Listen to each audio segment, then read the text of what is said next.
All right, I'm going to call this session to order here.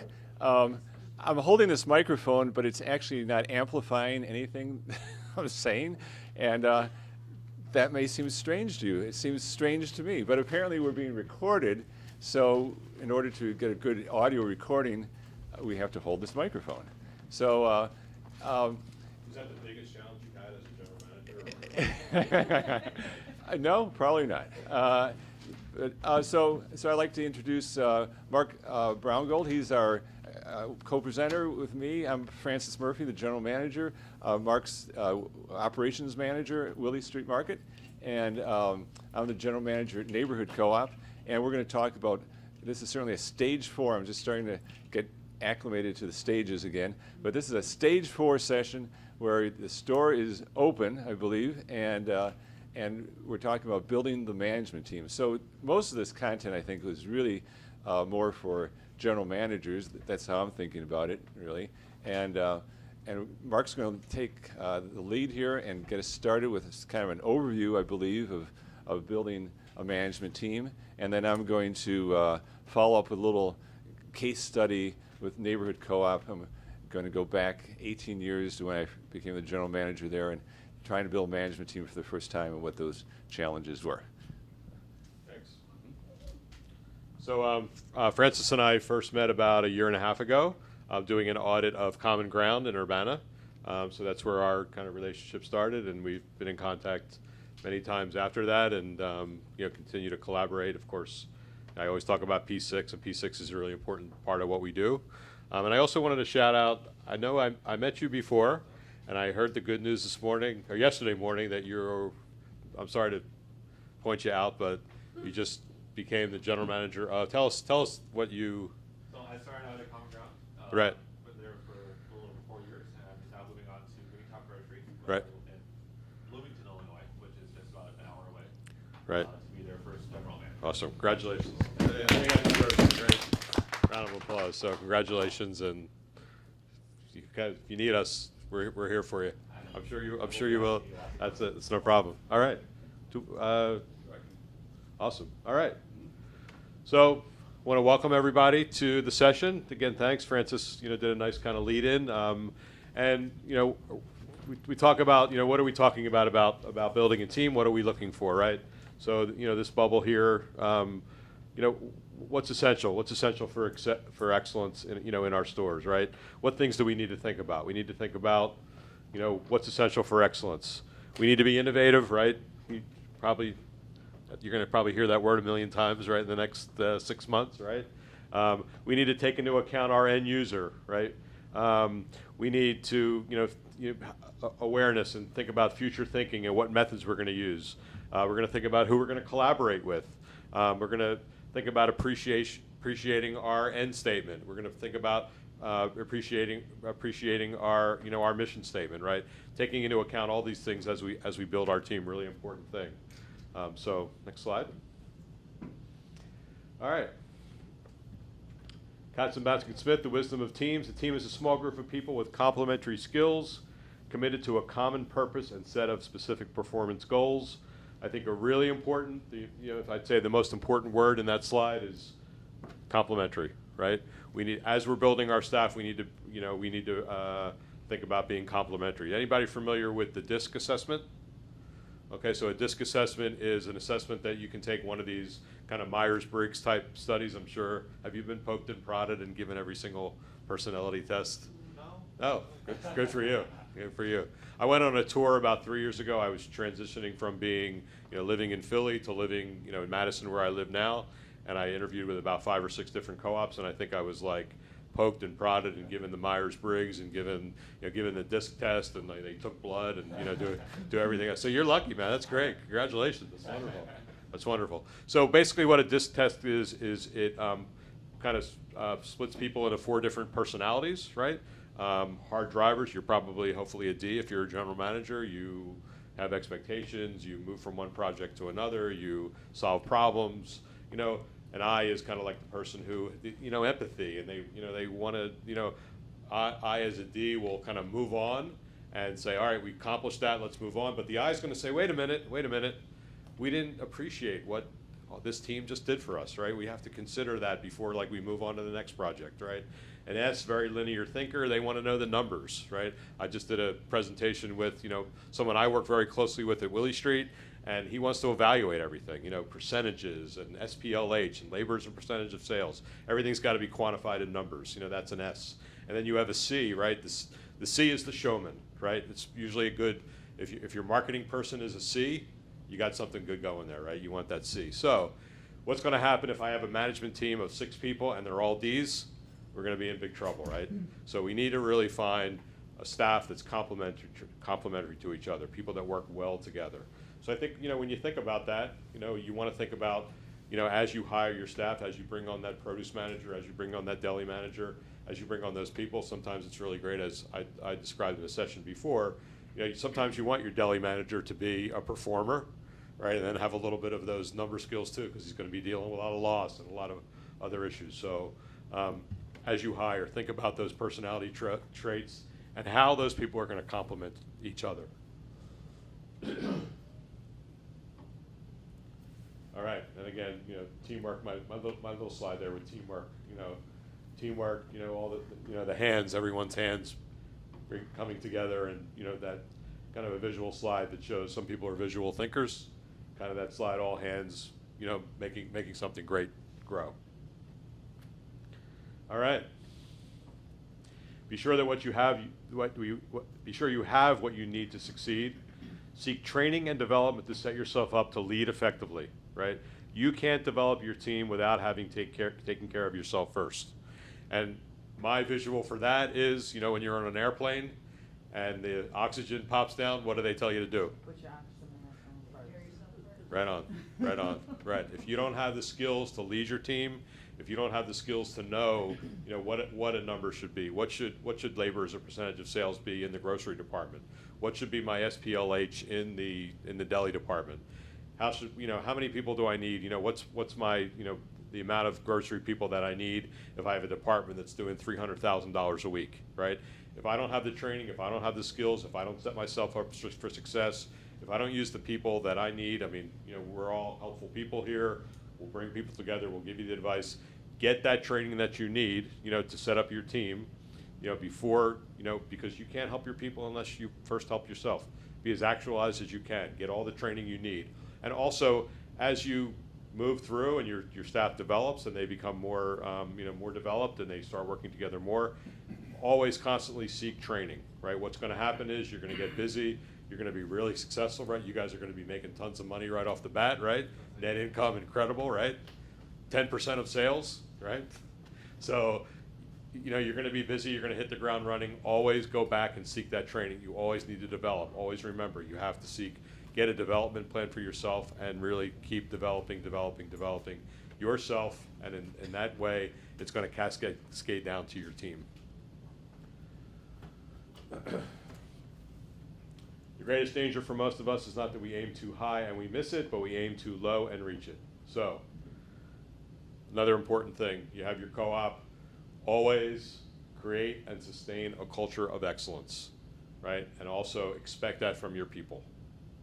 You're gonna be, whether it's a big business, a small business, whatever it is, right?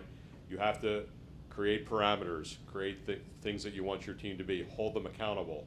Hold them accountable to that. You create a budget, you create a labor budget, hold your people accountable. You have a service standard in your deli, hold them accountable for that service standard. Create those systems, create what you need to be to succeed, and always, hold your people accountable.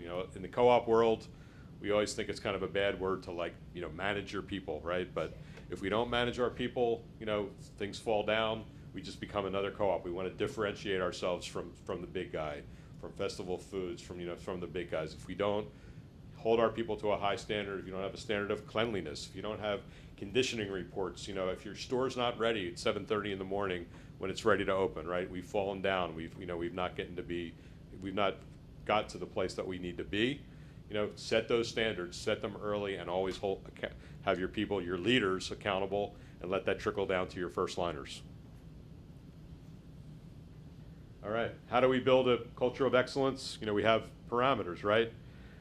Think about your expectation and your accountability, and as I said before, set those parameters, right? Sales per labor hour, one level of accountability, right? Hold your department heads to the sales per labor hour, right? Are you going to use labor as a percentage of sales? Is that important to you? What should labor as a percentage of sales be in a deli operation versus what it's going to be in a grocery operation? Really hold people accountable to these things. You know, they need to know what your expectations for these numbers are, and then you need to hold your managers accountable. Margin minus labor, again, out of stocks, you know, really important in the grocery department, right? You don't want to see, last thing you want to see is empty shelves, right?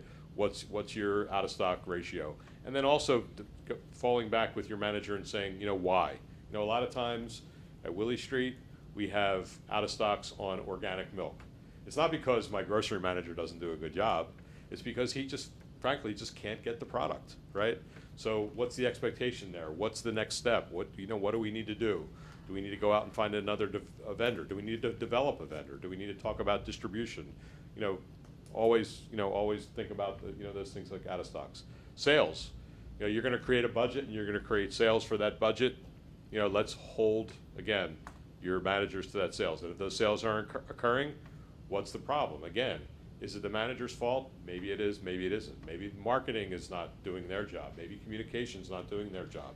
You know, bring everybody together, try to solve these problems. Try to find out why these sales aren't working.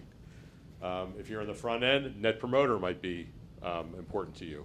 How's that customer service on the front end? What score are you going to hold, you know, that front end to you? What kind of net promoter score are you looking for in your staff? Set that. It might be, you might establish as a manager a secret shopper program in your stores, right? And you're going to hold the manager accountable and hold the frontliners to that standard. You know, do you want, is retention important to you? You know, all of a sudden you have a department, you have a manager, or maybe you have a new manager, and all of a sudden you've got high turnover. Is that something that you want to ask your manager? You know, what's going on? How's the morale in your department?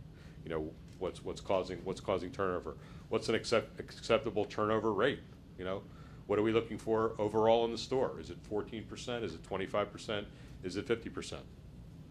So, and then also, you know, to me, a really important thing is servant leadership. Your expectation for your managers is they involve their staff, that they coach their staff, that they actualize their staff, that they make them the best they can be. What's the program that you're going to install to your department heads that's going to go down to the frontliners, or maybe we're all frontliners, right? And how are we going to lead those people, and how are we going to make that a collaborative effort? Yeah. I'm not familiar with the idea of net promoter. Mm-hmm. Can you explain that a little bit more? Net promoter basically is a score that tells you're asking your owners, will they come back and shop with you? And you're also asking your staff, are they shopping in the store, and will they shop in the store? So there's a lot of stuff written about Net Promoter Score. You can, you know, Google it. I hate to say it, so yeah, just Google it. But there's a lot of stuff about Net Promoter. NCG has a really great program on Net Promoter Score. Also, NCG has a great secret shopper program, and it's a great way of establishing how your services and you're using an outside source to say, you know, how's the service in your store. So, you know, great measure of customer service. All right. Another important thing for a store manager, you know, communicate the vision and communicate the why. Anybody familiar with a gentleman named Simon Sinek? Anybody familiar with TED Talks? So go to TED Talks and take a look at a gentleman named Simon Sinek. He's wrote a couple great books about management. It's S-I-N-E-K. And he talks about the why. You know, it's like, now, it's ingrained in our culture a little bit in co-ops. If you ask someone who works in a co-op why they work there, a lot of people they'll be able to tell you why, right? As opposed to, you know, why does somebody work in, you know, another, you know, standard business? We're all here for a reason. We all have a certain mission. We're all tied to the mission of what we do, and if we're tied to that mission, then we understand, you know, why we're there, right? But we have to, as I say on the bottom, clearly define roles and actions that your staff needs to fulfill in their expectation, the why of why they're doing that. Let them know, you know, every once in a while also let them know why they're here. Let them know what the mission is. Let them know, you know, what the ends are. We do at our co-op. We have meeting agendas. We have a rule that if you don't write an agenda for a meeting, then we don't have the meeting, right? But on top of that agenda, so you like that one, right? We spend so much time in meetings, right? We have to be so much more organized with our meetings. On the top of my agenda template, we all have an agenda template. On the top of my agenda template are the ends of our organization. And I read the ends of the organization before, you know, it's a minute, but it's a great minute where, you know, you read the ends of your organization before you even start a meeting. You know why you are there. You know why you're trying to establish that task. Okay, again, excellence. We are what we repeatedly do, right? Excellence is not an act, but a habit. So again, make it a habit. Excellence is ingrained in your organization, right? The expectation is always from you, is excellence from your department heads, from the frontliners. You know, that's part of ingrained in what we all do every single day. You have to focus that and lead your department heads to expect that, and then it, you know, needs to come down to your frontliners every day. It's something that needs to be reminded, right? All right, and then collaborate with a common purpose and meaning, okay? Focus on meaningful, significant, purposeful work. We all want to come into work and know why we're there, and focus on those three things. Meaning, make it significant, make it purposeful, right? Participatory management, we want to not direct and always tell people what they want to do, but we want, you know, we always want input from the people that we manage. We want to know even how we're managing, right? We want to know if we're doing a good job. We want to know if people are being heard. You know, we want to know if the deli person who's there at 6 o'clock in the morning, you might not be there every morning at 6 o'clock. We want to know how, you know, how's it going? You know, what's happening? You know, God, everyone's showing up at 6:10, and so when the store opens at 7:15, we're not ready. You know, you want to ask folks, and then you want to create solutions to the issues that they might have, right? We all want to rally around our shared needs. You know, what do we need? What do we need overall as a store from our department heads? And what do we rally around as far as shared needs? New Pie. Anybody here from New Pie? So New Pie has a program where they've opened a store, and a lot of the frontliners do maybe 3 or 4 different jobs. They know how to cashier.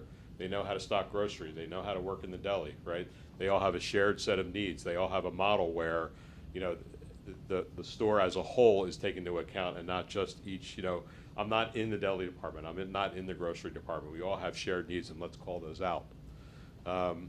Stress a continuous feedback culture. That's just what I was talking about. You know, it ties in with participatory management, right?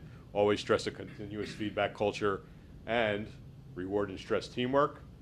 Tell stories of collaboration that have fueled success. So, you know, really celebrate your successes, right? We all work really hard. You know, we're busy.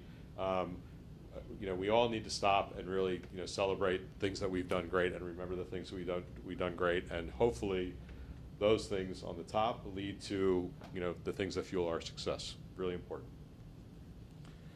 All right, again, you know, coming back to the Aristotle, let's be pioneers. Let's measure ourselves against the best in the world. Anybody probably familiar with the guys in Seattle who throw the fish? It's not just a show, right?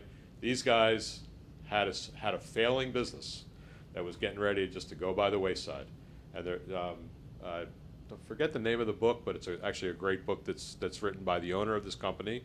Miserable guy, used to holler at his workers every morning, you know, had a horrible time. And he finally said, you know, I can't do this anymore, right? And he asked his frontliners, you know, what they really wanted to be, what was their mission. And they said they don't really just want to be a fish market, they want to be the best fish market in the world.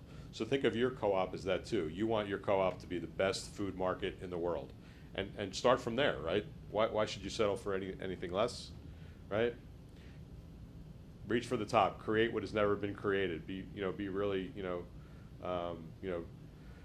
just be collaborative and be pioneers. Create what has never been created. Break records, you know, anything's possible, right? Whatever your goals are, you know, always think about, you know, how can you do better? achieve unprecedented results. Don't settle. Drive to succeed and create what's called positive tension. Is anybody familiar with the phrase positive tension? Like you're always kind of striving to be better, right? You're always trying to kind of make people kind of feel uncomfortable, kind of get themselves out of themselves, right? And try to strive for always different things. The guy who's the deli showman might not be so great with his numbers, but we want to kind of maybe push him in that uncomfortable place where he might hate doing training reviews with his employees, right? He hates disciplining his employees. He won't tell the person that comes in at 6:10 every day that they should, they need to come in at 6 o'clock in the morning. So it might be good at one thing, might not be good at another. Trying to kind of push them in that area where you realize that those things are also important. All right. Okay. So thanks, and we're gonna hand it over to Francis. Mark. Got it.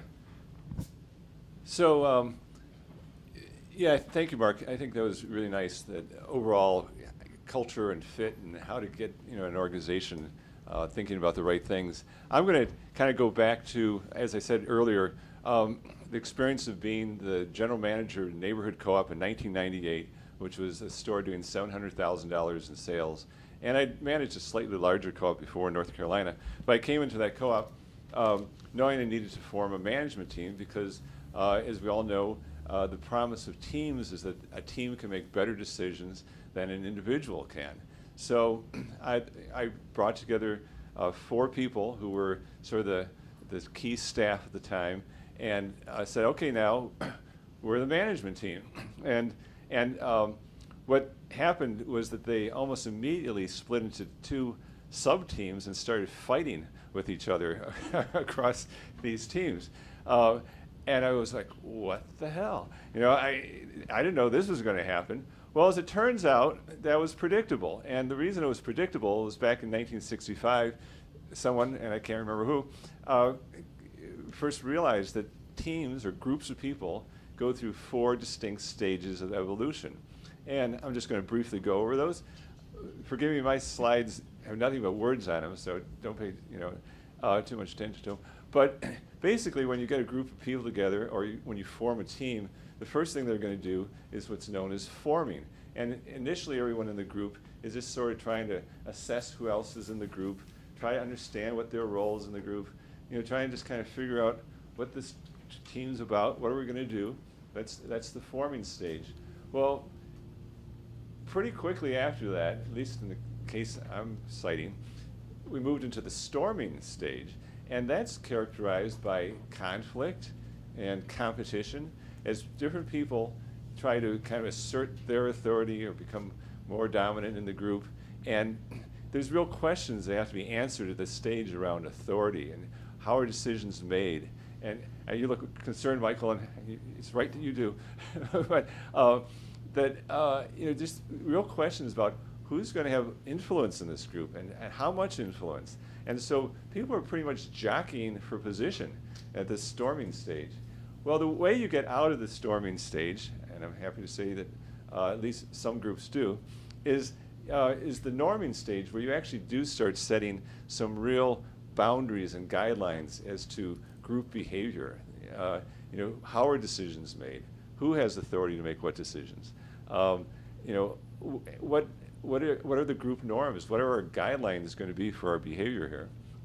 And then finally, some groups get to this 4th and final stage of performing, where you actually do make better decisions as a group than any one individual in the group could alone. But it really takes pretty much to that last stage before you realize the promise of teams.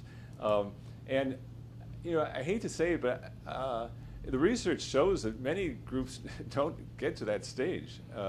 Fortunately, our management team did. And once you have developed a culture in a management team, it's easier when you're just substituting people in and out of an ongoing healthy culture. But the initial formation of any team can look like this.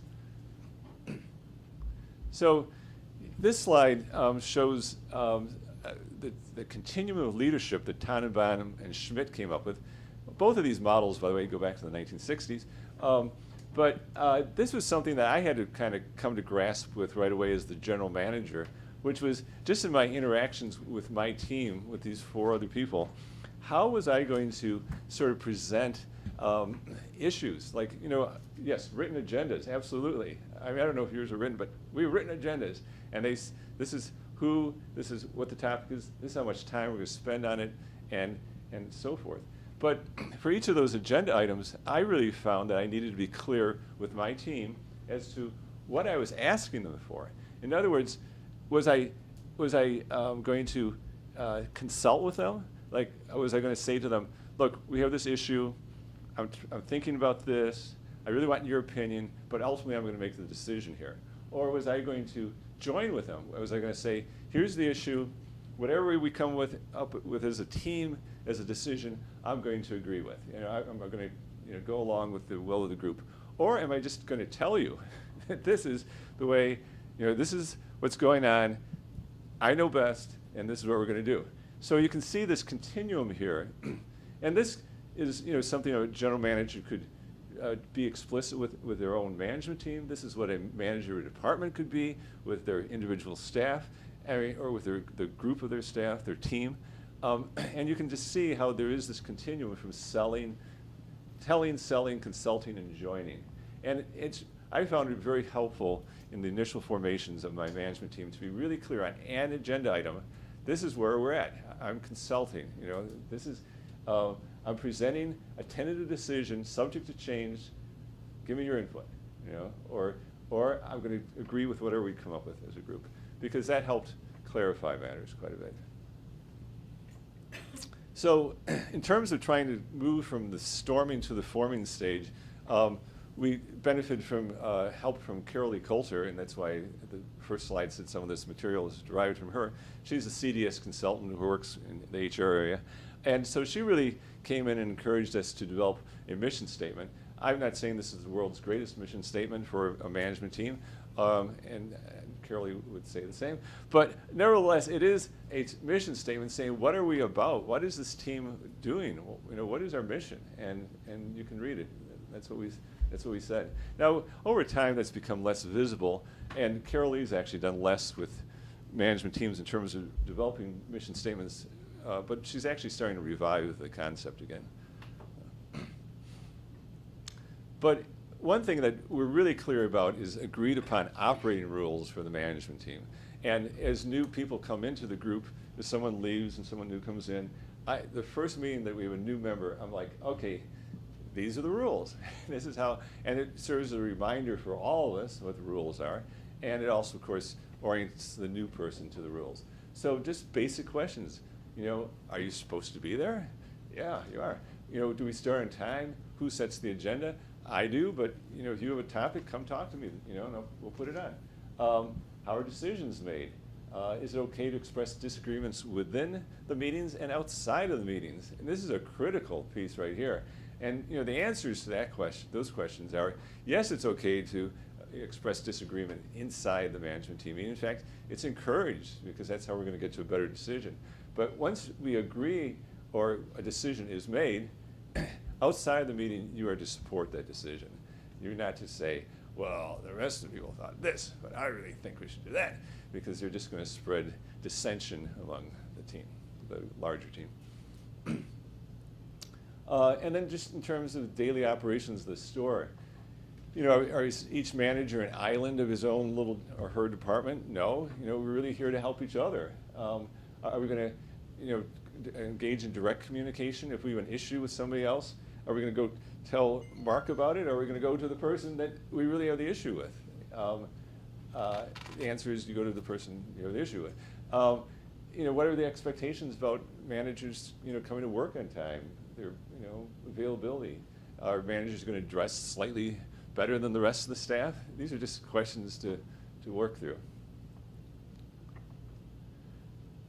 So the other thing, you need to have, again, in terms of moving beyond just a collection of individuals who are fighting with each other, is some real goals for what is the team going to work on, and specific performance goals, and kind of have long-term goals that fit into the business plan. I mean, these are just some recent ones at Neighborhood, a store redesign, a strategic price initiative, increasing productivity. We started open book management a couple years ago. You know, these are kind of projects that the team all needs to kind of work together on, and it's good to be clear what the big projects are. I think this is my last slide, and then we can open up to questions. And this sort of goes more along with what Marc was presenting earlier. You know, in addition to having good systems and structure for a team, you know, teams do need different people with different soft, what I would term soft skills here. You know, people who can initiate, people who know how to get information, people who are good at clarifying and encouraging and supporting and compromising and active listening. You know, these are just all good skills to have on a team, and you do want complementary skills. I mean, that's absolutely true. And it is fun sometimes to do Myers-Briggs or something like that with your team and just find out who on the team is, you know, because it's amazing that we all kind of come into this life assuming that everyone views the world the same way we do. And, you know, it's true. It turns out it's not true. People have very different ways of interacting with the world, very different ways of seeing the world. And something like a Myers-Briggs type indicator is a good way just to come to appreciate those differences and understand that, you know, that someone else has a, you know, entirely different perspective or approach to you know, the way things work, and to appreciate those differences and build on them, basically. So I think that's all we have in terms of slides, and we're both more than happy to answer any questions.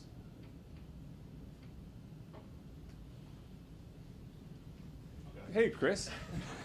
So, Hey, to be fair, when you... I'm sorry. No, just raise your hand, tell us who you are, where you're from. And Oh, yeah. Good. Chris Rowland, the Sugar Beet Food Co-op, we're in Oak Park, Illinois, just outside Chicago. We opened 7 months ago. Congratulations. Thank you. Yeah, really. We're definitely in the process of developing a team, and I'm interested in your input on you've been in a neighborhood for a long time now. Right. Taking it from, you know, a very low sales level to a great. What are the pitfalls, challenges in that as far as building, expanding the team or new systems within that, how that team interacts? Yeah, that's a big question. Yeah, it really is a big question because, I mean,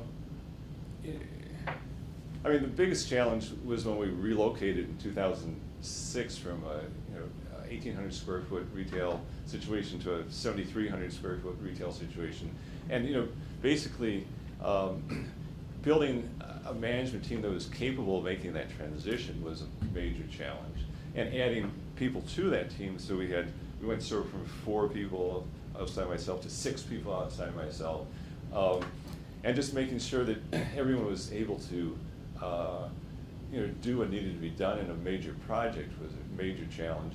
And I thought I had a great team that was capable of making that transition, and a year later, half of them left. I mean, either because they failed out, they in fact couldn't do what needed to be done, or just other reasons. They moved on for other professional reasons. So that was another challenging time. So it's always challenging, I think, once you've built a strong team and have strong. So then going on, past that point, I'm thinking about currently I have a really strong team, but a key member is about to leave that team in the next 6 months or so, and how is that going to impact the team, and how do I, bring in someone who's going to fit with the team and also continue to help it evolve and grow as well. So there's pretty much ongoing challenges, and certainly major projects are big demarcators of when you need to have an exceptionally strong team, but you have to realize that as strong as you think the people are, they may not be up for the challenge. Can I add to that a little bit? Yeah, oh, please do. Yeah. So if I want to add to that, Chris, I would say that to me, building capacity is a project. Sometimes it's not in the best interest of the co-op to grow. It sounds kind of, kind of a strange thing, but it doesn't always work. For instance, you might decide to do an online store, and with all the financial issues with that, giving the company like Instacart or Grocery Key, you're going to give them back 3%. You need to hire, an online, a coordinator and a driver, and you need a van, and you need, you know, all those things. You factor all those things into the equation, and you might decide, hey, be great, it's gonna grow, it's gonna take me from 1 million to 1.5, but I'm gonna spend, you know, 600 grand to make that work, and so you know, it's not gonna work for me. Or do I have enough cash to get us through maybe what might be a losing proposition for 6 months, and then if it's gonna turn a profit after 7, then, you know, I'm in good shape. So, you know, to me, it's always building capacity with a project in mind, and really getting it all down. To me, I'm a person who really needs to see, you know, how I'm gonna go from there to there, and what all the factors are of getting me from there to there, as well as not only the numbers, but, you know, now I have to rely on another team member, and how's that team member gonna work in with, you know, the rest of the team members, and how many hours is that gonna take? So to me, it's figuring out all those things and kind of putting that puzzle together to creating that capacity. Really important thing to me. So. Can I just ask how many of you are general managers in here?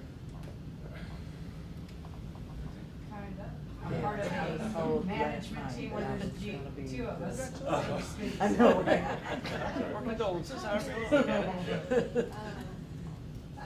You talk about defining roles. I mean, at least in our store, we do, you know, one person will have a lot of different roles. So I guess my question would be, how do you necessarily, you know, get that narrowed down and define it? So, because there's a lot of confusion. She doesn't, you know, and like I'm confused about my job title. Mm-hmm. And so I guess, I mean, should there be responsibilities be divided different, or I mean, how do we define our roles to really know? I mean, does that make sense? Oh, it makes a whole lot of sense. Yeah, thanks. So, yeah, no, what you're talking about is something that we've all struggled with as we've, you know, grown from small co-ops to larger co-ops, is, you know, constantly reinventing what's, you know, known as the organizational structure, and how do you get good job descriptions and really good clarity about how the work's going to be divided up among the people doing it. And I mean, I don't know how big your co-op is or what point you're at, but I know in my 2 general manager experiences, I benefited enormously from hiring a CDS consultant who came in and said, here's all your job descriptions. I've just talked and interviewed all you folks. Here's how I think your organizational structure should look. Here's a set of personnel policies that you can follow. I mean, these are sort of just basic HR systems that I find are much easier hired in than to be developed internally, because our co-ops aren't that different, you know. But it is really crucial that you have this kind of role clarity, because otherwise you have all these gray areas of responsibility where no one's sure if it's getting done or not, or you have, you know, things where you're just not efficient because people are, you know, both doing the same thing, and it doesn't make any sense. So I just encourage, and it's sometimes really hard to do that just from inside the co-op, you know, figure this stuff out. I've found it enormously helpful to have that outside perspective come in. Marc, did you do anything? Yeah, I did, yeah. I think that was a great point, you know, about systemizing, having those job descriptions are so important, you know, and also what we do is we attach what are called training keys to our job descriptions.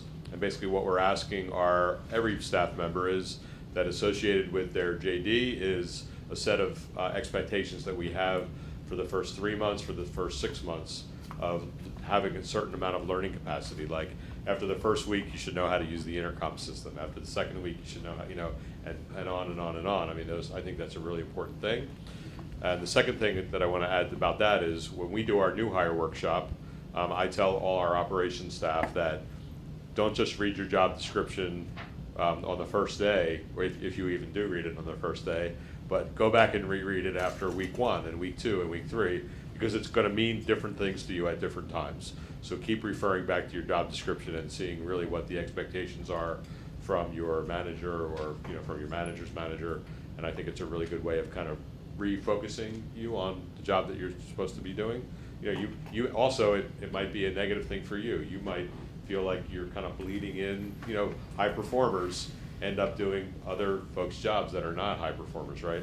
So you might think that your job is bleeding in, and all of a sudden you're working 46 hours instead of 42 or 40, or then you're saying, why is this happening? You know, it all goes back to what it says on that piece of paper, right? You probably work 60, right? Yes. Yeah. Would you be able to or willing to share some of those training keys that you have? Yeah. Absolutely, yeah, of course. Yeah, that's what we do, right? Yeah, right. Yeah, Uh-huh. yeah, butterfly. So I was telling my business partner, you know, about all the wonderful things and what we were learning here. So she says, well, you know, I think you should be the general manager of the online deli. And I thought, oh God, what does that mean? Right. So after I had my panic attack last night, I don't know where to start Right. with that. And Sure, 'cause sure. we do want to hire a chef right out of culinary school. Yep. But I just don't know where to go from there. Yeah, yeah. Well, to me, like, you know, you start with the vision, you start with the mission of, you have a mission statement, Mhm. right? You start with that, mission. What are you trying to do? What are you trying to accomplish? Okay. Right? What it's gonna take to accomplish that goal. You're looking for a specific person. What traits are you looking for? What qualities are you looking for that person? From that vision, and, you know, comes the job description. Okay. What your expectations are for that person, hire the right person, start with that.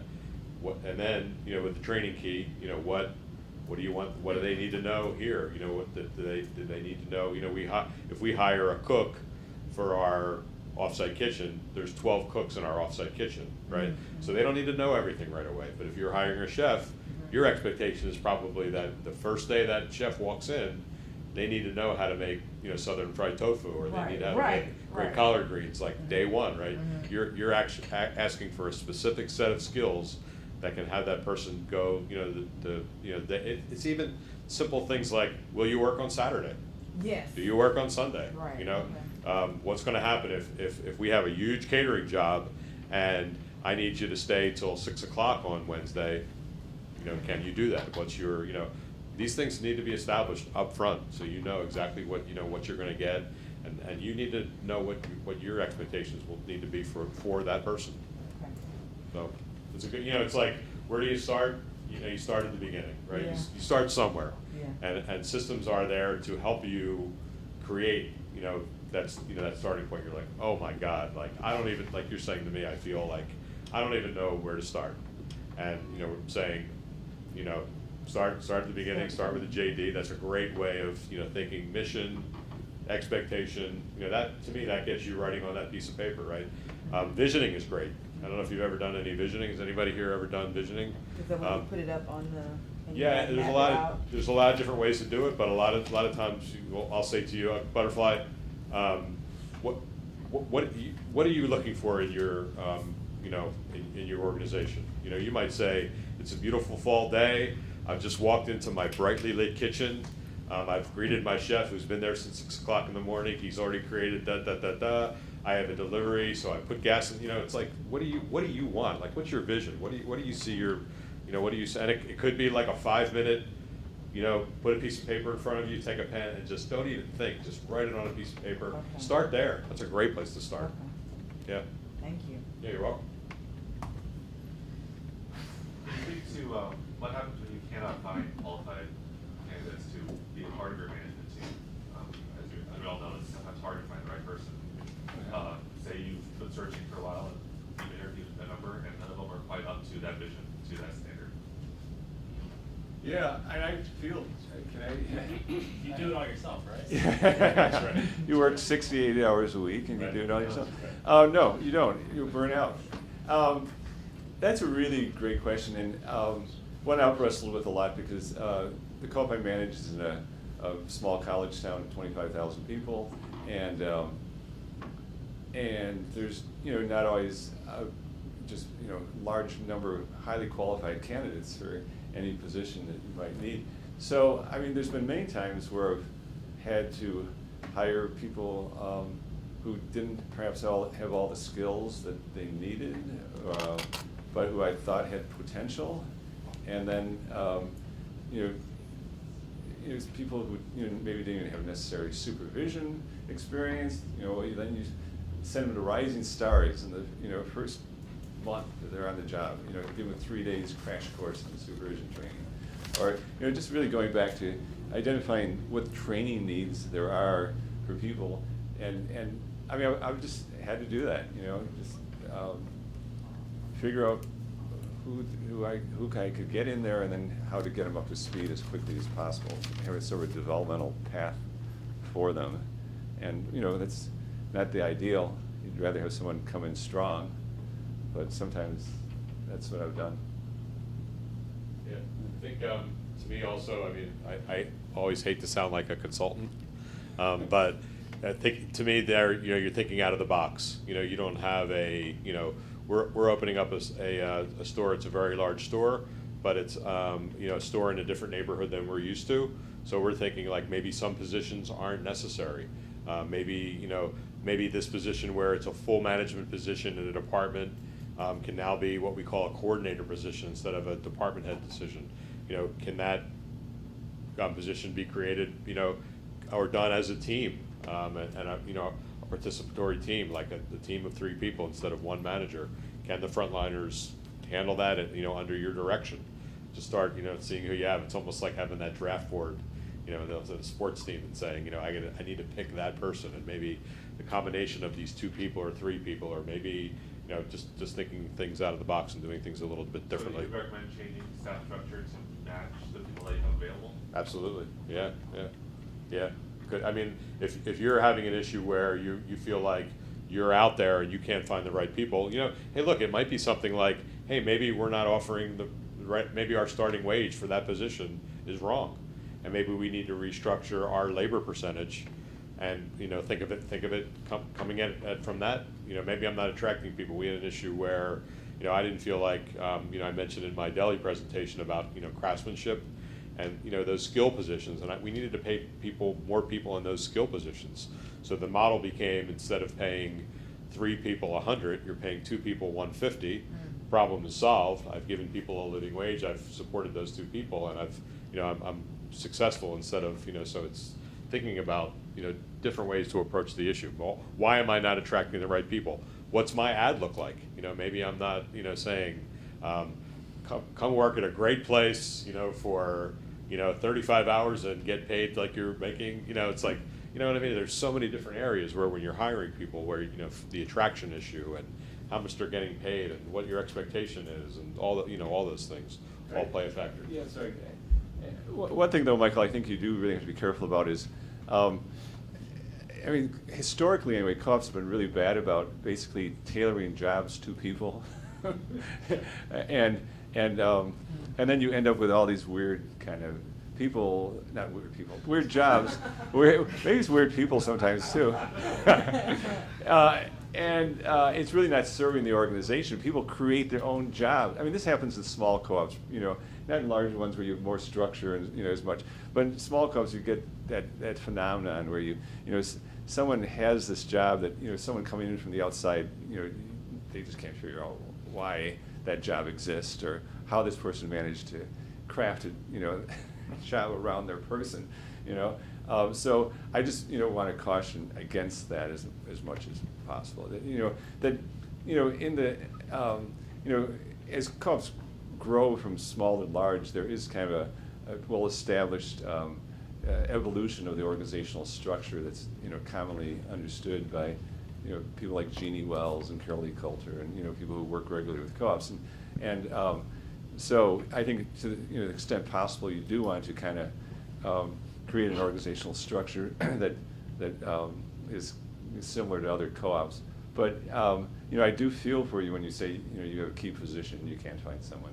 And what Marc's suggesting is, of course, good. Is, you know, maybe in those cases you do create 2 different positions, each which do a part of that. You know, if you can't find anyone who can do all of it, or you know, yeah. The creativity might be, you know, 2 people that want, 2 people that want to work part-time, 2 people that want to make 20 hours each, you know. And again, you're talking about 2 people, 2 managers that may have a different approach to the situation, and one's not right and one's not wrong. It's just two different ways of doing things and thinking out of the box to staff your organization, you know. Oh God, maybe, you know, I can find someone to work 20 and 20, and I've got a great, I've got a great structure there, a lot of flexibility, a lot of, a lot of play there. That might work for you too. Maybe your thing is, let me brainstorm 10 ways how I can get that position filled. Completely out of the box, crazy stuff. Like, just throw them up there and see what you come up with. So, do you had a question in the back? Well, I was going to ask, would you agree though that there should be one operator or manager to answer to, so to speak? I mean, we started our co-op with 2 co-managers, which was fine. It was sort of a temporary thing. When she left, I stayed. Yeah. And now we have again 2 co-managers or senior co-managers and a third assistant manager. Yeah. Well, I would say yes and no, right? It works. It can work. It can not work, right? I mean, I just did a presentation with somebody that I have such a great relationship with. We work together. We almost, manage the same facility. I do people. He does product, right? And that sounds like a horrible way of managing a facility, right? But it works just because we work together really closely. We have an understanding. We have 2 different personalities. It all jives and it all works. So I would say yes and no. Like I know there's a lot of co-ops out there who don't have a general manager at all, and they work too. So it's different in all situations. Yeah, and I guess I have strong opinions on this one. So I actually was part of a co-management team at Neighborhood Co-op back in the late 80s, early 90s, before I went to become a general manager at Deep Roots Market, and then later I came back to Neighborhood as a general manager. And I agree that co-management can work, particularly if you have great communication between the 2 people in that job. I think co-management at the general manager level is a little more problematic, because I think for the board of directors it's really important to know that you basically have one point of contact with the whole operation, and that that you have one person who's accountable and responsible for the success of the business. So I mean, I really do. It's co-ops who, and I realize you all don't probably need these history lessons, but I can't help it going back to them. That as co-ops evolved from the 1970s to present, many of them started off with just sort of staff collectives where everyone sort of shared all the responsibilities and sometimes rotated them and everything else, and then you would move to a structure where, okay, we're going to have sort of a management collective, and they're going to supervise the rest of the staff, and then eventually we're going to move to sort of co-management with 2 or more people, and then but almost everyone ends up with having a general manager, and there's a reason for that, and it really is in terms of the ability to affect change in an organization and the ability to have a meaningful governance relationship from the board of directors. Co-ops end up with general managers. So, but in the short term, or if it's a smaller co-op, it's certainly okay to do co-management. But generally, I think you want to get to that place where you have one person who's really responsible for the success or failure of the business, and that the board can hold accountable for that. Wait, Francis, so are you telling me that you have a meaningful governance relationship with your board of directors? Currently, I do, by some miracle. I mean, that is a really tough nut, for sure. And maybe next year we'll present on meaningful. Yeah, right. I know I could, talk at length about that relationship between the board and the general manager, and maybe I'll just spend a few minutes doing that. For many general managers, let me put it this way: when general managers get together, historically, we've complained about 2 things. We complain about our deli manager, and we complain about our board of directors. Yeah, and for different reasons. Usually, it was hard to keep deli managers. They kept on disappearing on us. Yeah. But with the board of directors, it was always a case of like micromanaging a lot of times. That the board would not understand where their authority ended and the general manager's authority began. And this whole system of policy governance, which I'm sure you're already tired of hearing about, was a major innovation among food co-ops in establishing where those boundaries lay. And the thing about policy governance is that the board is always free to change where that boundary lies, but it forces them to actually explicitly state, this is where our authority ends and where we're handing it off to you. If you don't have that clarity through policy, you can get into all kinds of misunderstandings and trouble and craziness. And you can just create situations that no one could work under, basically. And no board really should do that to their general managers, make them crazy or put them under such stress that they don't want to do the job anymore. And it's something co-ops have done a lot of over time. So I'm a big fan of policy governance, and as Churchill said about democracy, it's the worst system that's ever been devised, but it's better than all the alternatives, and that's what I really believe about it. In that, it requires work. It requires clarity of roles and responsibilities. It requires boards who are willing to write good policies, revise them as necessary. It requires general managers able to give good monitoring reports on those policies. But it really, that clarity of roles and responsibilities is crucial.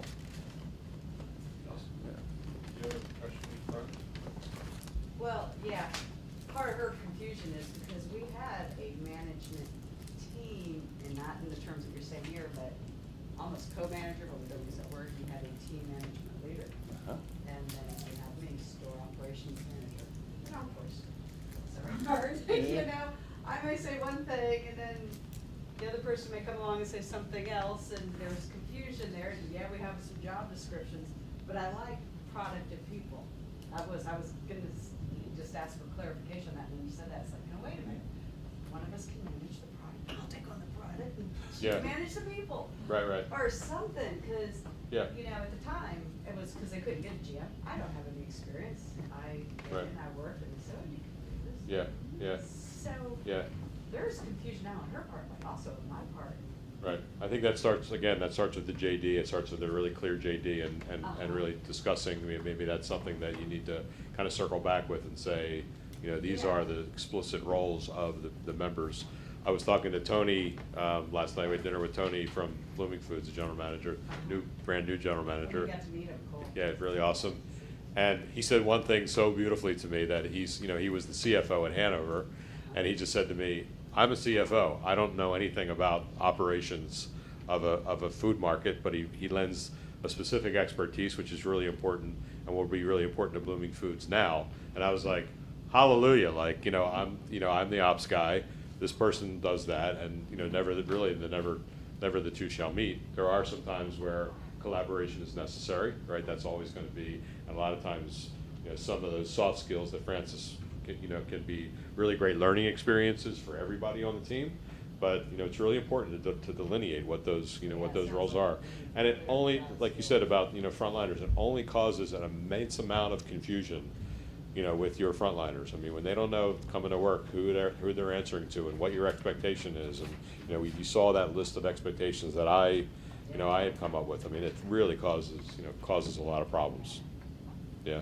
Did you have a question? Can I just follow a little? Yeah. Just a little bit about that. Yeah, I mean, as soon as possible too. I really encourage you to develop, a system of evaluations and pay reviews, as part of the personnel policies. So I mean, you have to have clarity about who's reporting to who in terms of doing the evaluations and pay reviews. But the sooner you can, I would say, just get basic HR systems up and running, the better off you're going to be. Because until you do, there's just all this ambiguity and. See, the thing is, we do. I mean, we actually have job descriptions, we do evaluations and things like that. It's just, I think our problem lies more at this, we're not even co-manager, almost like that term better, the management team. Yeah. Very clarified. I think we need job descriptions at that level. Yeah, there you go. Very good. That's a great thing to kind of, you take away one thing from this get together. It's That's it.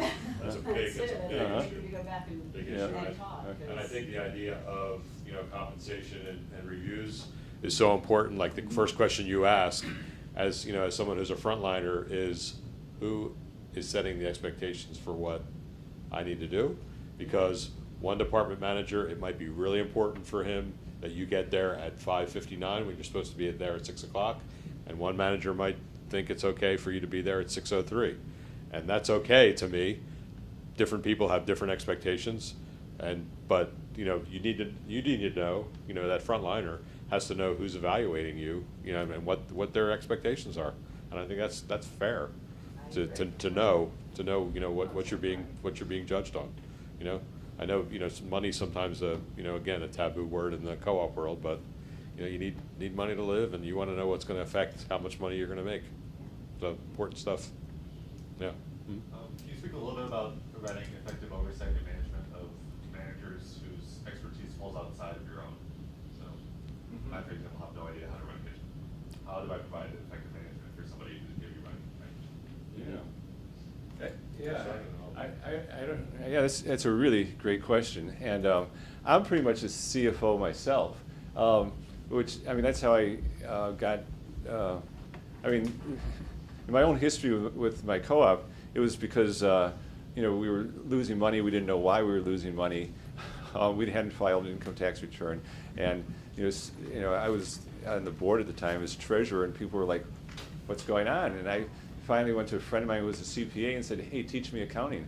I got to figure this out." And you know, and so my that's always been my orientation. I've always had to find people who could run grocery stores, who could run kitchens, who could do marketing, who could do everything else, because none of those are real areas of strength for me at all.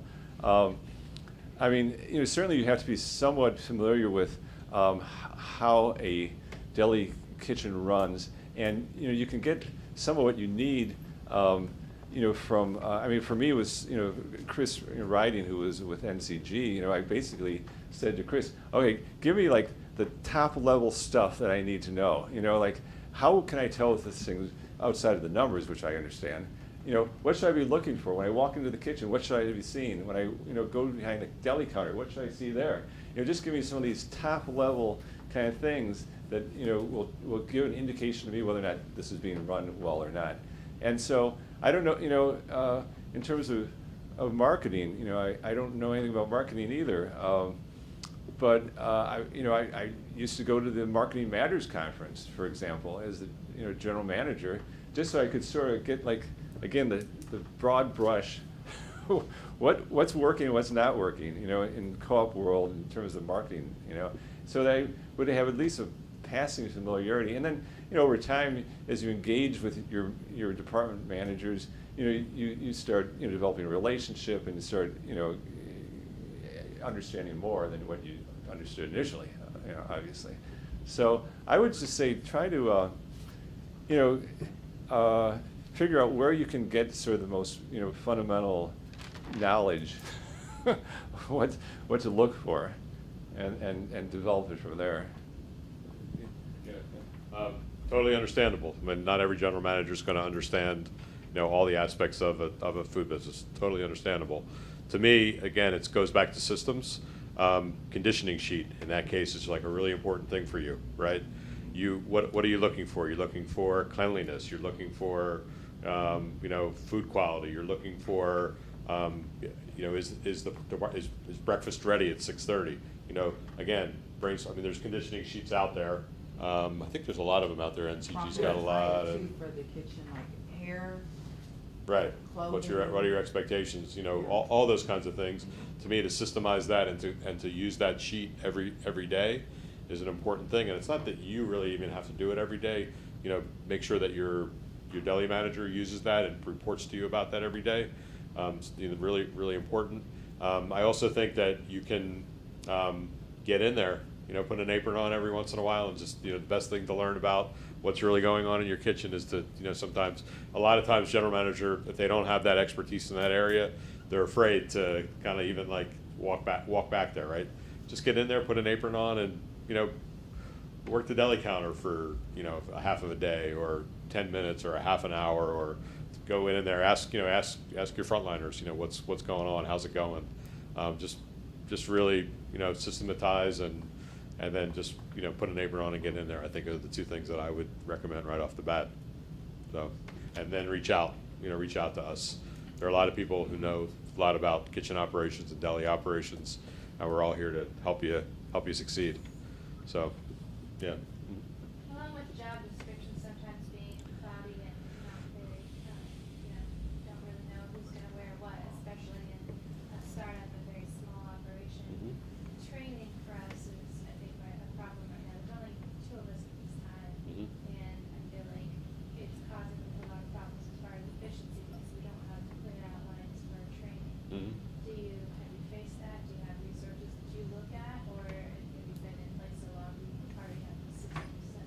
Yeah, and the answer is yes. And you know, we've failed a lot with training, training everybody in the organization to getting people what they need to succeed in the organization. Right, that's what training is all about. Like, how do we get you out there to really succeed at your job? And I think actually having again, I always go back to systems. Having a really great training program is really important. Deciding, what are you going to do? Is that person going to be on the floor day one? Are they going to go through a system of training where you're going to train them and they're going to get to a certain aspect? Are they going to start with a training wage, and then if they get through that training process, are you going to then bump them, bump their hourly rate? When are benefits going to kick in? Make all those decisions as you're doing that too. But it's hard to train people in a small organization, right? You want to throw them in there. You want to get that out there. A lot of times you need 3 people, but you've got 2, so you want to rush that person right out to the floor. Yeah, we've all been there and made that mistake. And to me, having a really great program is really, really important. And to be able to decide, it might be different. You might feel differently than some other organizations might feel. You might be okay with throwing that person out there, day one, or what again, and it comes down to expectations. If you're going to have a cashier, what are your expectations on cashiering? What's the over short? What's your expectations on over short? What's the expectation on running things through the register? Expectations are important, and getting the person up to speed on those expectations. So yeah, and I think borrowing resources wherever you can find them is always a great idea. And the Siegen library, I think, still has some good training manuals on it and stuff like that. But just reaching out to other co-ops and we're in the same state. I'd be happy to help you anyway. We have some well-developed programs for cashier training, for example. In other areas maybe not as so strong, but you could maybe find that from another co-op.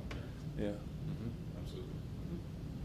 One of the other presenters from Durham Co-op suggested a badge system so that eventually all of your employees are interchangeable. Mm-hmm. I liked that idea. Yeah. It's helpful. Yeah, that's kind of a new thought, I think, that people are going to. I think people have looked at Trader Joe's. Trader Joe's is basically that model where they have, people when they come into work on any day don't know what they're going to do. Like they come in like, oh, we just got a produce delivery. Go over there and deal with that. Or, oh, you know what, we need some help over in grocery. Go stock shelves. Or, hey, we need a cashier now. Go up there and cashier for a while. And it's an interesting phenomenon to me because many times when you are in smaller stores, in terms of I'm thinking about our own co-op's evolution. At first, we were much more diffuse in terms of our responsibilities, with people doing lots of different things, and then over time, I think we've tended to become more departmentalized. And it's interesting to see the movement back now towards generalists rather than people who are specific to a particular department. And I think it's a good movement because due to increased competition, we're going to have to get lower margins than we have historically. And in order to afford lower margins, we're going to have less labor, and having people who can move about from one department to the other in a fluid kind of way makes for greater labor efficiency. I think that's kind of like the mantra of co-ops going into the next 5 years, right? I think so. Right, less margin leads to less labor. Yeah. Leads to, yeah. So, Yes. but I don't know where's your co-op? Our co-op's in Youngstown, but Ohio? the woman who was presenting was from Durham, North Okay. Carolina. Yeah. And she established a badge system Mhm. that had like creative names attached to it. Wow, So it was very cool. fun. And it created, from her description, ownership of the store amongst the entire staff. Mhm. Because you started off not knowing much, or maybe you're passionate about it and that's why you went to the co-op, but your introduction starts a certain way and then you just slowly progress, and those badges represent that progression. So you have levels. Yeah. Right. Level generals. Yeah. And then it's visible to the people shopping as well. That's cool. Oh, yeah. Yeah. Right. If anybody else is interested in that model, actually New Pie in Iowa City also uses that model of kind of a generalist that you're talking about. Common Ground started doing more generalism, Mhm. and I was really surprised about how much the staff really appreciated being able to move from grocery to front of house to like Yeah. be able to do different things and mix that up. Right. Yeah, Really breaks raise up the the morale. monotony. Oh. Exactly. Yeah, that's interesting. yeah. We're actually gonna try that, we're gonna try that in our, we're opening up a third store in July, and we're actually gonna try that very system. But also you're building like marketability for that person as well. You're creating a diverse network. Yeah, Yeah. So that when, if they leave or they move on, they can say, I established all of these skills. Yeah. Versus yeah, just yeah. one. Yeah, so we can just train them and then they'll leave, then they leave, and then we got laborers. Well, I'm just teasing, I know. But that's, People-centric. yeah, I know, Right. that's what we, hey, look, my feeling is that if I can train somebody really well and do a great job and make them a great manager, or make them a good butcher, or make them a good deli person, if they leave us, if they leave our fond embrace, that they can go anywhere they want and do anything they want. That's the beauty of, God bless America, right? We but go also anywhere I you want. think it also goes back to your point of like, turning to the group for decision-making Yeah. and problem-solving as well, then you have more informed Good point. decision-making processes in the store.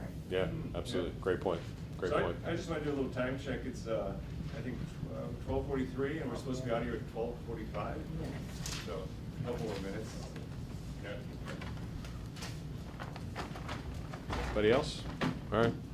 Well, thank you very much for coming. Thanks for, I've got some cards up here if anybody wants a card, and about Francis. Yeah, I don't have any cards, but, yeah, sorry, I forgot. But I'm at the neighborhood co-op, and you can find me. Yeah?